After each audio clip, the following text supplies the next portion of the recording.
What happens when a Hollywood tough guy refuses to play by late-night television's unwritten rules? What happens when a host's smugness meets an actor's street credibility head-on? Tonight, we're diving into one of the most explosive interviews in recent television history, where Mark Wahlberg's appearance on The Late Show with Stephen Colbert went from promotional routine to career-defining confrontation in a matter of minutes. Before we get into this wild story, make sure you hit that subscribe button and drop a comment below about the craziest celebrity interview you've ever witnessed. Trust me, you're going to want to stick around for this one, because what unfolded between these two men was nothing short of television gold. The setup seemed innocent enough. Mark Wahlberg was scheduled to appear on Colbert's show to promote his latest action thriller, a gritty Boston-based crime drama that had all the elements his fans expected. Wahlberg walked onto the set with his usual confident swagger, that unmistakable Boston accent ready to charm the audience, as he'd done countless times before on talk shows across the country. But Stephen Colbert had other plans. From the moment Wahlberg settled into the guest chair, something felt different about this interview. Colbert's usual theatrical warmth was replaced with something colder, more calculating. His questions weren't softballs designed to let the guest shine. They were loaded with implications and barely concealed contempt. "So Mark," Colbert began with that familiar smirk playing across his lips, "tell us about this new movie where you play yet another angry Boston guy with a troubled past. How do you keep finding these roles that are so, shall we say, close to home?" The audience chuckled nervously, sensing the edge in the host's voice. Wahlberg's jaw tightened almost imperceptibly, but his media-trained smile remained in place. "Well, Stephen, I think audiences connect with authentic characters, you know? People who've been through real struggles and come out the other side." "Real struggles," Colbert repeated, leaning back in his chair with theatrical emphasis. "Right, because you certainly know about those, don't you? I mean, your past is quite colorful for someone who now lectures young people about making good choices." The temperature in the studio seemed to drop several degrees. Wahlberg's publicist, sitting just off camera, shifted uncomfortably in her seat.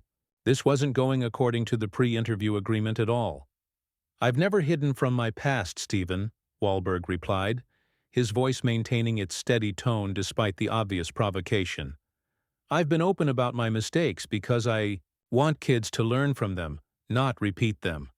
Colbert's eyes lit up with predatory gleam. "Oh yes, very noble of you.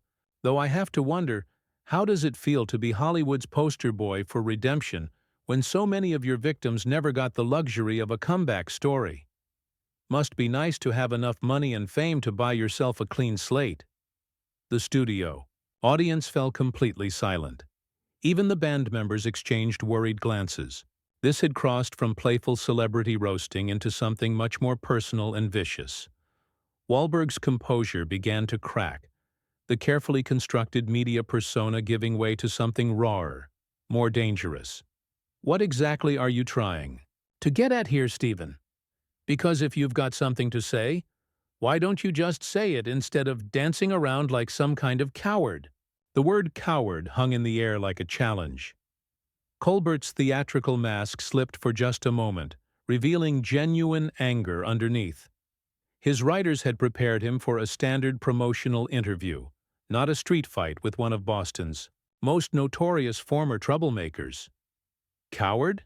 Colbert laughed, but there was no humor in it. "That's rich coming from someone who built his entire career on playing tough guys while hiding behind publicists and lawyers. Tell me, Mark, when was the last time you actually faced consequences for anything you've done?" Wahlberg leaned forward in his chair, his famous intensity now focused entirely on the host. "You want to talk about consequences? Let's talk about how you sit up here every night throwing stones at people while hiding behind your little desk and your team of writers. You think that makes you tough? You think that makes you better than everyone else?" The audience was completely transfixed. This wasn't entertainment anymore. This was two alpha males circling each other, looking for weaknesses, testing boundaries. The cameras kept rolling, capturing every tense moment as the interview spiraled further out of control. Colbert's face flushed red as he realized he was losing control of his own show. "I'm not the one with a criminal record trying to lecture America about morality, Mark. I'm not the one who—" "Who what?" Wahlberg interrupted, his voice rising for the first time. "Who made mistakes as a kid and spent the rest of his life trying to make up for them? Yeah, that's exactly who I am. But at least I'm real about it. At least I don't hide behind some fake persona pretending to be America's moral conscience while I tear people down for ratings." The tension in the studio was suffocating. Production assistants frantically gestured to the director, unsure whether to cut to commercial or let this train wreck continue. Colbert's producers were having a heated whispered conversation just out of camera range, clearly debating how to salvage what was supposed to be a simple promotional appearance. Colbert's mask was completely off now, his carefully crafted television persona crumbling under the weight of his own arrogance. He leaned forward with a sneer that would have made his Comedy Central character proud, but this wasn't satire anymore. This was personal. "Oh, please, spare me the reformed bad boy routine," Colbert spat, his voice dripping with condescension. "You think because you've made a few movies and donated some money that everyone's supposed to forget what you really are? Some of us have longer memories than your typical movie audience, Mark." Wahlberg's hands clenched into fists on the armrests of his chair. The years of media training, the careful image management, all of it was being stripped away by a host who seemed determined to humiliate him on national television. "What I really am?" Wahlberg's voice was deadly quiet now, the kind of quiet that anyone who'd grown up on the streets would recognize as a warning. "And what exactly is that, Stephen? Because I'm curious to hear your expert analysis." The audience was completely silent, afraid to even breathe too loudly. They'd come expecting laughs and movie clips, not this raw, brutal confrontation between two men who clearly despised each other. Colbert's confidence seemed to grow with each passing moment, feeding off what he perceived as his intellectual superiority. "What you are is a product, Mark. A carefully manufactured product designed to make middle America feel good about redemption stories, while conveniently forgetting the real people who suffered because of your actions. You're Hollywood's favorite pet project the bad boy made good, and frankly, it's nauseating." "Nauseating," Wahlberg repeated slowly, tasting the word. "You know what's nauseating, Stephen?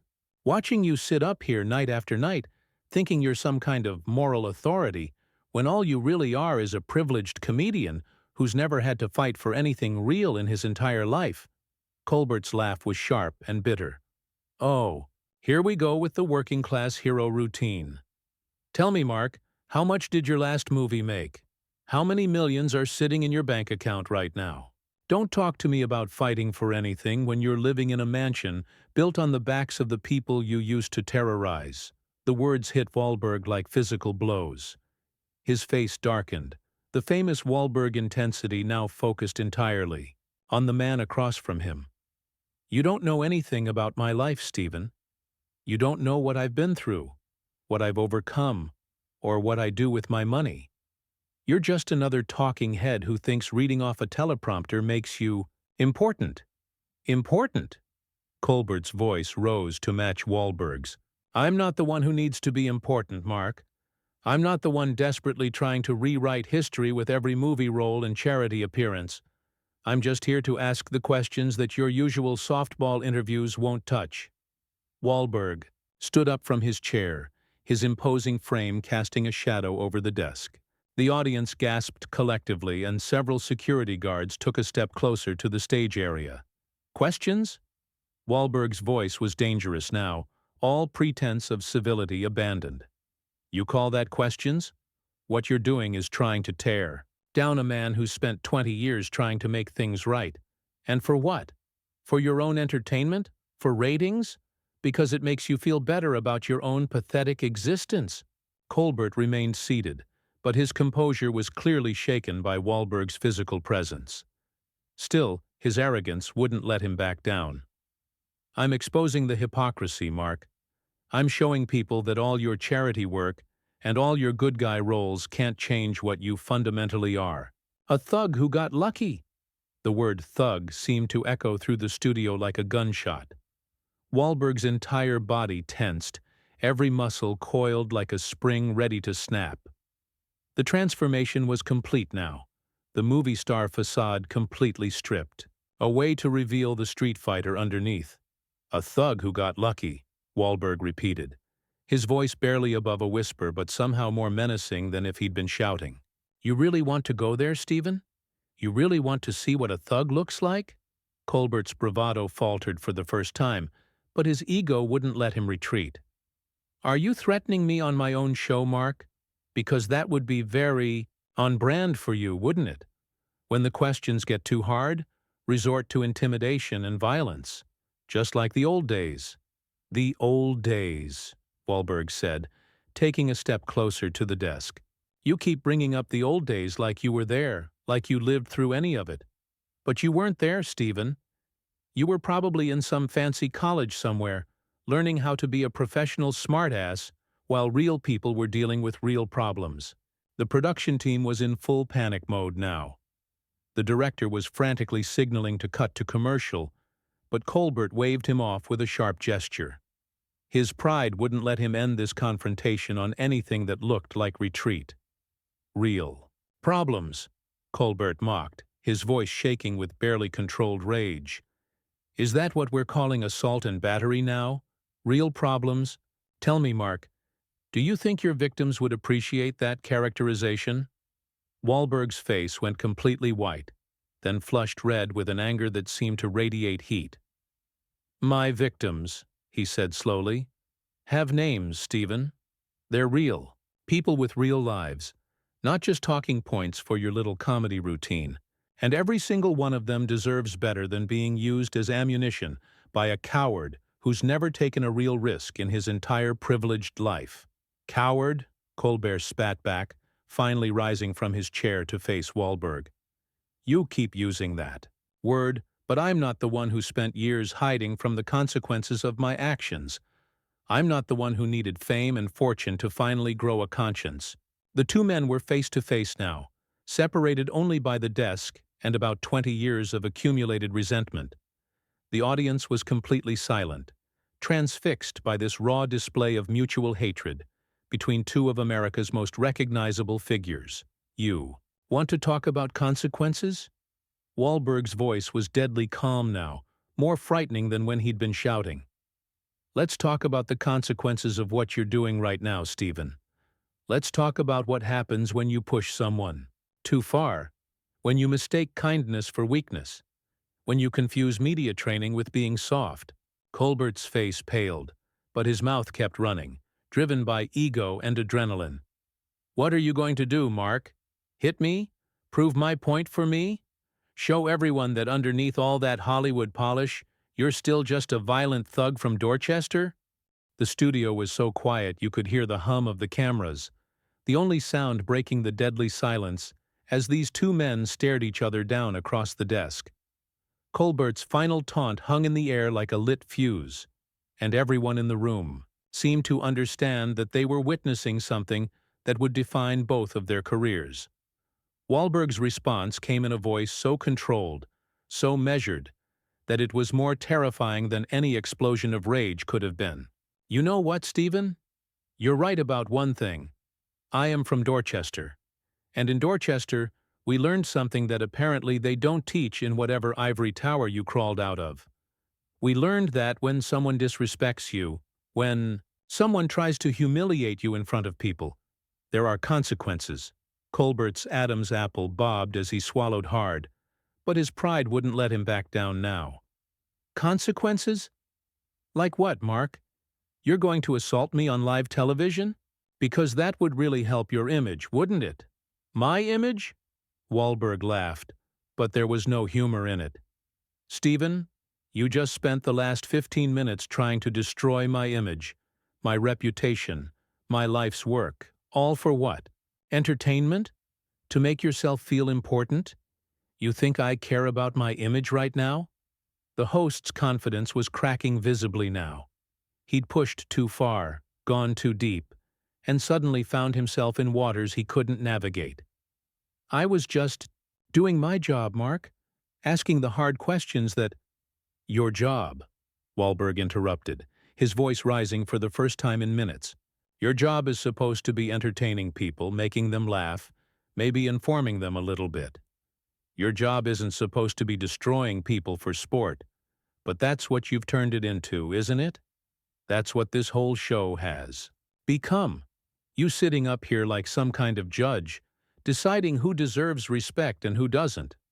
Colbert tried to regain his composure, straightening his tie with shaking hands. "I think you're being a little dramatic, Mark. This is just television. It's just an interview." "Just television?" Wahlberg's eyes blazed with fury.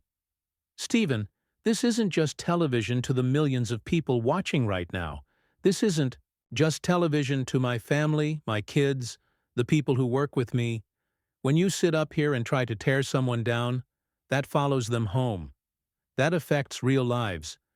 But you don't care about that, do you? You just care about getting your little moment, proving how clever you are."